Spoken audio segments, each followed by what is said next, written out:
할렐루야. 하나님의 사랑과 평강과 은혜가 이 시간 함께하는 우리 모든 믿음의 가족들이 삶과 가정에 풍성히 임하시기를 축복합니다. 오늘은 2025년 마지막 주일입니다. 성탄절의 기쁨을 지나 이제 정말 한 해의 끝자락에 서 있습니다. 먼저 한 해를 신앙으로 살아온 우리 믿음의 가족들을 주님의 이름으로 축복합니다. 우리 다시 한번 인사하겠습니다. 수고 많으셨습니다. 우리 양옆에 계신 분들에게 인사하겠습니다. 수고 많으셨습니다. 지금까지 이 자리까지 온 것은 하나님께서 붙드시고 인도하심이 있어서 우리가 여기에 있습니다. 고백하는 순간입니다. 지나온 시간을 돌아보면 눈물의 자리도 분명히 있었고 버거운 날도 있었지만 그 모든 시간 속에서 우리 주님은 한 번도 우리를 놓지 않으셨습니다. 그래서 오늘 이 예배가 그저 한 해를 잘 버텼다는 자기 위로로 그치는 것이 아니라 주님께서 붙드셨습니다를 고백하는 감사의 예배가 되기를 축복합니다. 그 감사가 진실로 우리 중심에 깨달아지기 위해서 하나님께서 오늘 우리에게 아주 짧고도 분명한 메시지 하나를 주십니다. 잊지 말고 기억하라. 잊지 말고 기억하라 하십니다. 이 말씀은 한 해를 은혜로 마무리하고 또 새해를 소망으로 열도록 우리를 인도하시는 하나님의 사랑의 당부입니다. 오늘 본문 신명기 8장은 이스라엘 민족이 드디어 광야를 다 지나 약속의 땅을 눈앞에 둔 시점에서 주신 말씀입니다. 이제 광야가 끝났으니 모든 시험이 다 끝난 것만 같았습니다. 그러나 아니었습니다. 광야의 시험보다 더 위험한 시험, 곧 풍요의 시험이 기다리고 있었습니다. 우리 인생을 돌아보면 금방 이해가 될 수 있습니다. 인생의 광야에서는 사람마다 주님께 절박함으로 기도합니다. 그런데 조금만 숨 쉴 수 있고 형편이 나아지면 사람은 어느새 이렇게 말합니다. 이건 내가 했지. 내가 버틴 거야. 그 시절 내가 얼마나 헌신했는데. 그래서 하나님께서는 연말인 이 시기에 우리에게 이 말씀을 주십니다. 삼가라. 잊지 말고 기억하라. 왜냐하면 우리의 마음은 생각보다 빨리 은혜를 당연한 것으로 여기며 마치 원래부터 있었던 인생의 배경처럼 만들어버리기 때문입니다. 사랑하는 성도 여러분, 우리 삶에서 은혜가 당연해지는 순간 감사가 메마르게 됩니다. 감사가 메마르면 마음이 교만해지고 마음이 교만해지면 결국 하나님과 멀어지게 됩니다. 그러므로 우리 모두는 오늘 이 한 말씀을 붙들어야 합니다. 잊지 말고 기억하라. 이 말씀으로 2025년을 은혜로 마무리하고 예수님께서 우리에게 오신 성탄의 은혜를 그저 한때의 은혜로 감동으로 두는 것이 아니라 평생의 삶으로 이어가며 매일 주님께 영광 돌리는 삶이 되시길 축복합니다. 오늘 본문 말씀을 통해 하나님께서 먼저 이렇게 말씀하십니다. 내가 오늘 내게 명하는 여호와의 명령과 법도와 규례를 지키지 아니하고 내 하나님 여호와를 잊어버리지 않도록 삼갈지어다. 아멘. 여기서 삼갈지어다는 말씀은 조금 주의하고 조심하라 정도의 말씀이 아닙니다. 히브리어 원어 샤마르는 지키다, 보호하다, 파수를 서다의 의미를 가진 강한 지시동사입니다. 즉 너 자신을 철저히 경계하라. 마음의 파수꾼을 세워 지키라. 라는 강한 경고의 메시지입니다. 하나님께서 이렇게 강하게 경고하시는 이유는 잊어버린다는 것은 단순한 실수로 끝나는 것이 아니라 영혼의 방향이 달라질 수 있기 때문입니다. 그저 우리가 잠깐 깜빡깜빡 잊어버리는 그 차원이 아니라 우리가 살아온 삶의 하나님의 은혜이며 역사이다라는 사실을 잊어버리는 것은 우리의 삶의 방향성이 달라진다는 겁니다. 그래서 하나님께서는 더 구체적으로 말씀해 주십니다. 내가 먹어서 배부르고 아름다운 집을 짓고 거주하게 되며 또 내 소와 양이 번성하며 내 은금이 증식되며 내 소유가 다 풍부하게 될 때에 내 마음이 교만하여 내 하나님 여호와를 잊어버릴까 염려하노라. 아멘. 사랑하는 성도 여러분, 이것이 인간의 가장 사실적인 모습입니다. 배부르고 풍부해질 때에 우리는 쉽게 하나님을 잊어버립니다. 연말에 우리가 가장 많이 쓰는 단어 중 위험한 단어는 당연하지 란 말입니다. 그 정도는 당연하지, 원래 그 정도는 누려야지, 이렇게 된 것은 당연한 것이지. 그런데 오늘 본문은 우리에게 묻습니다. 정말 당연합니까? 정말 당연한 것입니까? 한 해를 보내며 지나온 모든 일들이 정말 당연한 것들입니까? 큰 사고 없이 지나온 것이 정말 당연합니까? 내 옆에 가족이 함께 있다는 것이 정말 당연합니까? 오늘 숨 쉬고 있는 것, 오늘 밥을 먹을 수 있는 것이, 또 오늘 잠들고 깰 수 있는 것이 정말 당연합니까? 우리가 이렇게 함께 예배할 수 있는 것이 정말 당연합니까? 하나님의 말씀을 오늘도 들을 수 있다는 것이 정말 당연합니까? 그리고 무엇보다 죄사함과 구원의 복음을 우리가 듣고 믿게 된 것이 정말 당연합니까?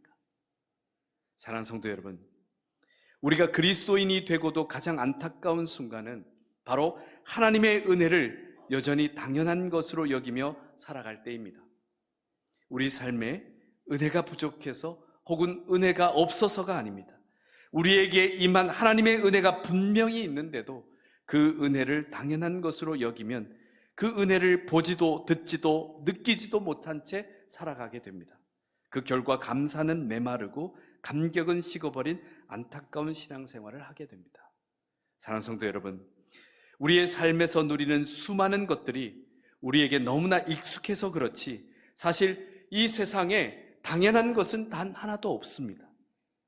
우리가 당연한 것이라고 부르는 그 모든 것들은 사실은 하나님께서 우리에게 날마다 베풀어 주시는 조용한 기적들입니다. 한 해 동안 큰 사고 없이 지나온 것, 은혜입니다. 넘어질 때도 있었고 아픔도 있었지만 다시 일어서게 하신 것, 은혜입니다. 지금 내 곁에 함께 가족이 있다는 것, 은혜입니다. 혹 외로움 가운데서도 말씀과 기도와 찬양이 우리에게 있다는 것은 은혜입니다. 오늘도 깨어서 숨쉬고 밥을 먹고 일상을 살아갈 수 있다는 것, 은혜입니다. 우리가 이 자리에 모여 함께 예배 드릴 수 있다는 것, 더할 나위 없는 은혜입니다. 그리고 무엇보다 죄사함과 구원의 복음을 듣고 믿어 그리스도인으로 살아갈 수 있다는 것, 이것은 보통 은혜가 아니라 기적입니다. 사랑하는 성도 여러분, 우리의 일상을 당연한 것으로 여기면 삶은 점점 더 황폐해집니다.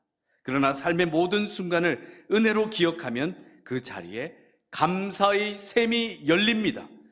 그러므로 우리가 연말에 가장 먼저 결단해야 하는 것은 이것입니다. 올해 내 삶에서 당연하게 여긴 것들에 다시 은혜라는 이름을 붙이는 것입니다. 당연했던 하루가 은혜임을 깨닫고 익숙했던 일상을 기적으로 바라보며 무심히 지나친 도움의 손길들을 하나님의 손길로 다시 고백하는 것입니다. 이것이 바로 하나님께서 말씀하신 잊지 말고 기억하라의 그 기억의 시작입니다. 우리 삶의 모든 것이 당연한 것이 아니라 은혜임을 기억하는 것입니다. 그런데 하나님의 당부의 말씀은 기억하라는 권면으로만 끝나지 않습니다. 하나님께서는 오늘 말씀에서 우리가 기억하지 못하고 잊어버릴 때 우리의 마음이 어디까지 미끄러질 수 있는지를 정확히 짚어주십니다. 우리에게 일어나는 일들을 하나 둘씩 당연한 것으로 여기기 시작하면 앞에서 말씀드린 것처럼 우리 삶에서 감사가 메말라가기 시작합니다. 그런데 이 상태를 계속 방치하게 되면 사람은 어느 순간부터 마치 하나님께서 계시지 않는 것처럼 살아가게 됩니다. 그래서 어떤 일을 해낼 때 내가 해냈다고, 내가 이루었다고 그렇게 착각하게 됩니다. 물론 대놓고 그렇게 말은 하진 않지만 마음속으로 자꾸 그런 말들을 하게 되는 겁니다. 그래서 그것이 인정받지 못할 때 괜히 서운한 마음과 그런 안타까운 마음들을 자꾸 각시게 됩니다. 그러나 하나님께서 오늘 우리에게 말씀하십니다. 분명히 경고하십니다. 착각하지 말라. 왜냐하면 그 착각이 우리의 마음을 교만하게 만들고 결국 하나님을 잊어버린 인생, 가장 불행한 인생으로 만들어버리기 때문입니다. 그래서 하나님께서 이 점을 지적하십니다. 그러나 내가 마음에 이르기를 내 능력과 내 손의 힘으로 내가 이 재물을 얻었다 말할 것이라. 우리가 인생을 살아가면서 자신감과 자기 확신을 가지는 것은 참으로 귀한 일입니다. 하나님께서 우리에게 맡기신 삶을 책임 있게 살아가려면 흔들리지 않는 마음도 필요합니다. 그런데 문제는 이 자신감과 확신이 지나치면 어느 순간 하나님을 내 인생의 주인이 아니라 내 인생의 조력자 정도로 여기게 될 때가 있습니다. 그런 순간이 온다면 우리 인생에 치명적입니다. 내 인생의 주인은 내 인생의 주인은 당신입니다. 이런 이야기 많이 들어보셨죠? 굉장히 멋있는 말로 들립니다. 자기 결정권, 주체성, 책임감 등 모든 것의 중심에 내가 있다는 의미로 다가오기 때문입니다. 그래서 내 인생의 주인은 나라는 말이 전혀 위험해 보이지 않습니다. 하지만 사랑하는 성도 여러분, 내가 내 인생의 주인이 되는 순간 소중한 내 인생을 끝까지 책임져야 할 주체가 바로 연약하고 때론 너무 어리석으며 한계투성이인 나 자신이 되어버립니다. 성경의 몇 가지 사건만 살펴보더라도 이 말의 위험성을 바로 알 수 있습니다. 먼저 첫째는 선악과 사건입니다. 단지 선악과 사건은 선악과 열매를 따먹은 단순한 사건이 아니었습니다. 하나님 없이도 내가 선악을 판단하겠다고 하는 교만으로 창조 질서를 파괴한 사건이었습니다. 그 결과 인간은 자유를 얻은 것이 아니라 두려움과 수치를 가지게 되었고, 서로를 살리던 관계는 서로를 탓하는 파괴적인 관계로 무너졌습니다. 그리고 에덴 동산의 평안과 하나님과의 동행을 잃어버리는 상실을 맞이하게 되었습니다. 바벨탑 사건은 어떻습니까?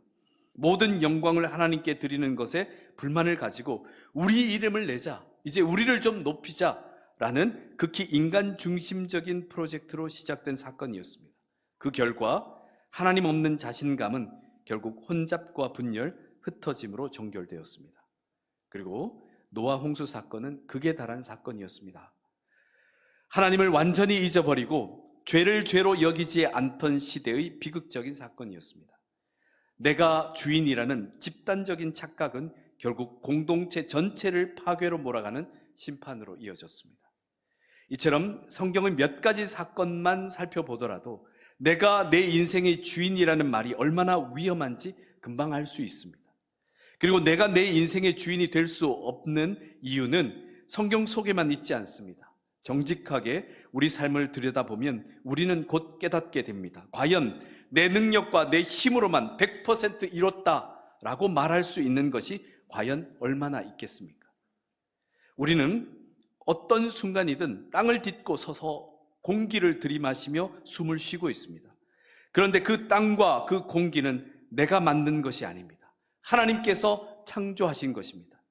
내가 오늘도 숨 쉬며 살아갈 수 있는 기본 조건 자체가 이미 은혜의 바탕 위에 놓여 있는 것입니다.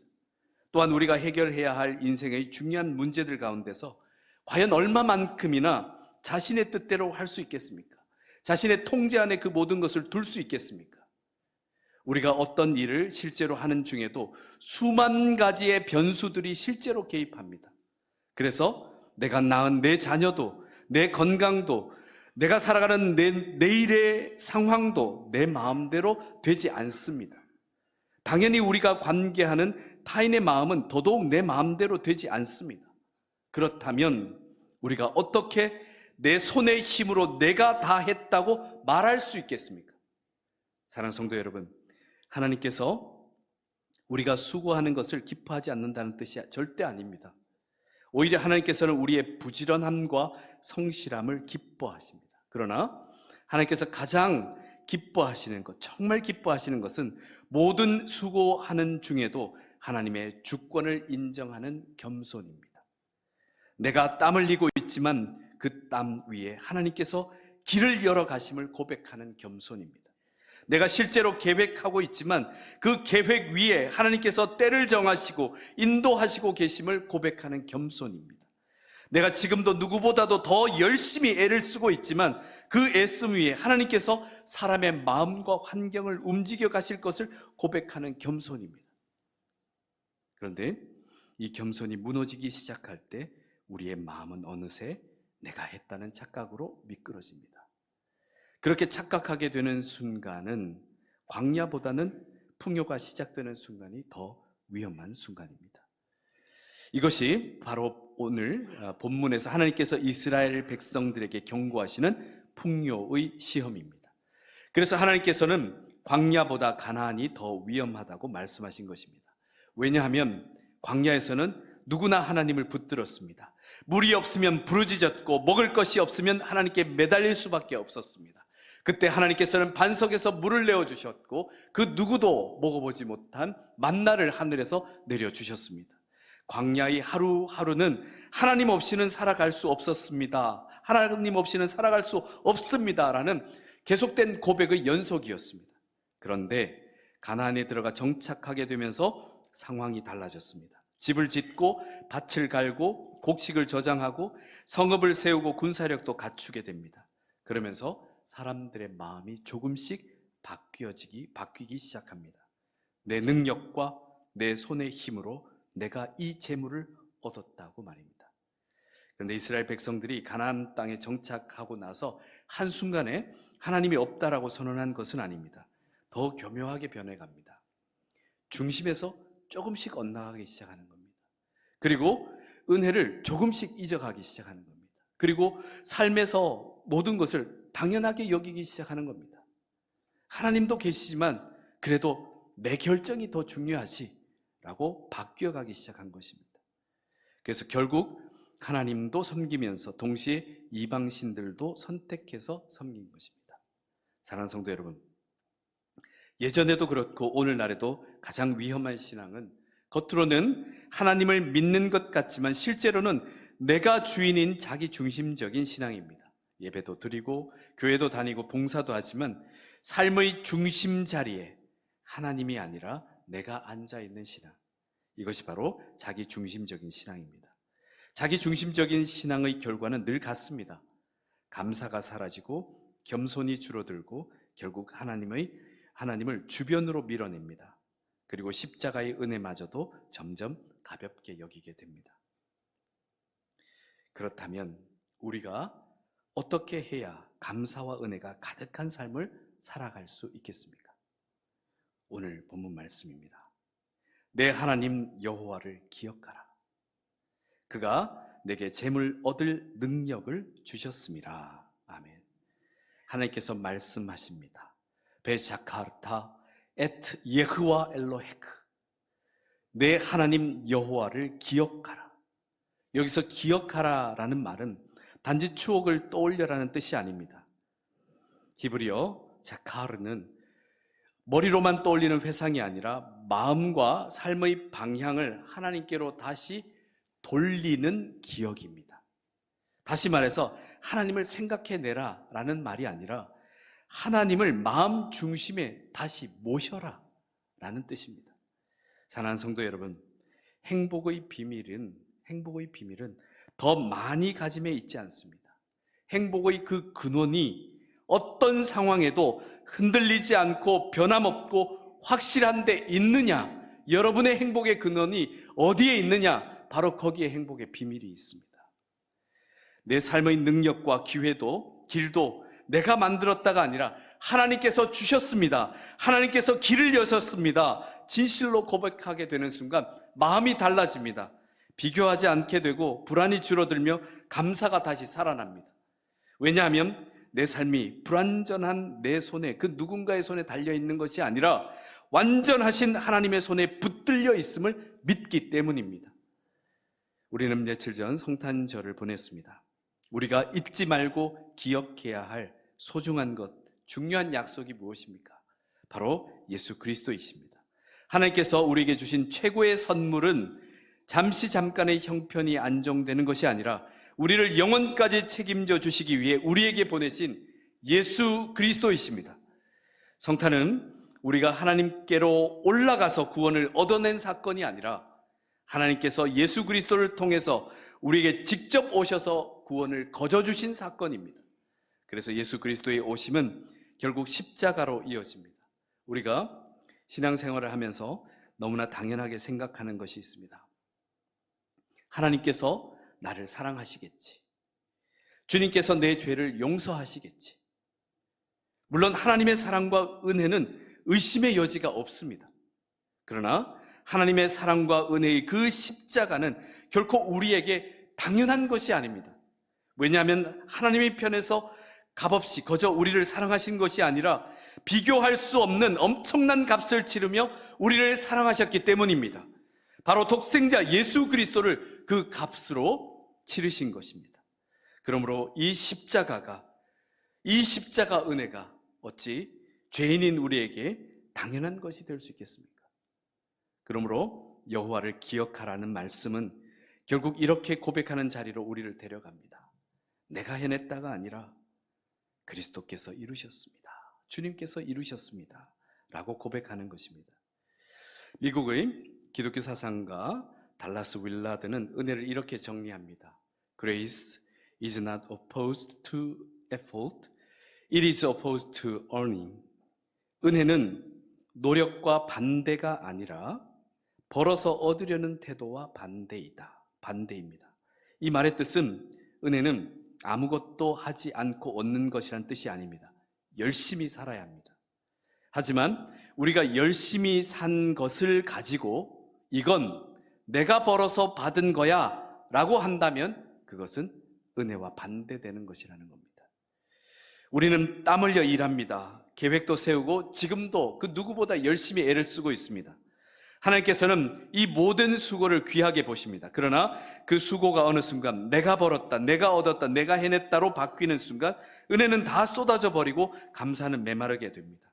그래서 하나님께서 오늘 우리에게 분명히 말씀하십니다. 내 하나님 여호와를 기억하라. 우리의 노력은 은혜를 사는 값이 아니라 우리의 노력은 은혜로 주신 그 능력 위에 우리가 감당하게 되면서 맺게 되는 순종의 열매입니다. 그러므로 사랑하는 성도 여러분, 여호와를 기억하심으로 감사가 풍성해지고 은혜가 차고 넘치는 삶이 되시기를 축복합니다. 2025년을 마무리하는 우리에게 하나님께서 말씀하십니다. 잊지 말고 기억하라. 너희가 너희를 여기까지 인도하여 낸 것은 하나님, 나 여호와니라. 내가 너희를 구원하였다 말씀하십니다. 하나님께서 먼저 잊지 말라 하십니다. 무엇을 잊지 말라 하십니까? 하나님의 그 은혜를 잊지 말라고 하십니다. 은혜를 당연한 것처럼 여기지 말라 하십니다. 한 해 동안 큰 사고 없이 지나온 것, 또 어려움이 있었지만 다시 회복된 것, 당연한 것 아닙니다. 오늘 숨쉬고 살아가는 것 당연하지 않습니다. 함께 예배 드릴 수 있는 것 당연하지 않습니다. 은혜가 당연하게 되는 순간 감사는 메마르고 마음은 교만해집니다. 그러므로 우리는 반드시 하나님의 은혜를 잊지 말아야 합니다. 그리고 하나님께서 기억하라 하십니다. 무엇을 기억하라 하십니까? 우리에게 주어진 그 모든 은혜의 근원이 하나님이시라는 사실을 기억하라 하십니다. 우리에게 능력 주시는 분 누구십니까? 하나님이십니다. 우리에게 길을 여시는 분 하나님이시며 오늘 이 자리에 우리를 부르시고 세우시는 분도 하나님이십니다. 또한 새날을 살게 하시는 분도 하나님이십니다. 특별히 우리가 기억해야 할 그 기억의 정점에는 바로 예수 그리스도께서 계십니다. 성탄의 오심과 십자가의 은혜는 결코 당연한 일이 아닙니다. 하나님께서 우리를 사랑하신 것은 그럴만해서가 아니라 그럼에도 불구하고 엄청난 값을 치르며 사랑하신 것입니다. 그러므로 주님께서 사랑하시는 성도 여러분, 이제 우리도 함께 결단합시다. 우리 삶이 당연한 것이 아니라 은혜임을 고백하며 살아갑시다. 내가 했다라는 자랑은 십자가 앞에 다 내려놓고 주께서 하셨습니다. 고백합시다. 그리고 날마다 예수 그리스도와 함께 살아가는 기적을 우리 함께 이뤄냅시다. 이 모든 일에 하나님께서 함께 하시며 하나님의 은혜로 반드시 이루어 주실 것을 믿습니다. 함께 기도드리겠습니다. 사랑하는 하나님 아버지, 2025년의 마지막 주일에 우리를 예배의 자리로 불러주시니 감사합니다. 돌아보면 모든 것이 은혜였는데도 우리는 너무 쉽게 잊어버리고 당연한 것처럼 여기며 살았음을 고백합니다. 주여, 우리를 불쌍히 여겨 주옵소서. 오늘 주신 말씀대로 잊지 말고 기억하게 하옵소서. 내 능력과 내 손의 힘이 아니라 주께서 주신 능력과 주께서 여신 길로 여기까지 왔음을 겸손히 인정하게 하옵소서.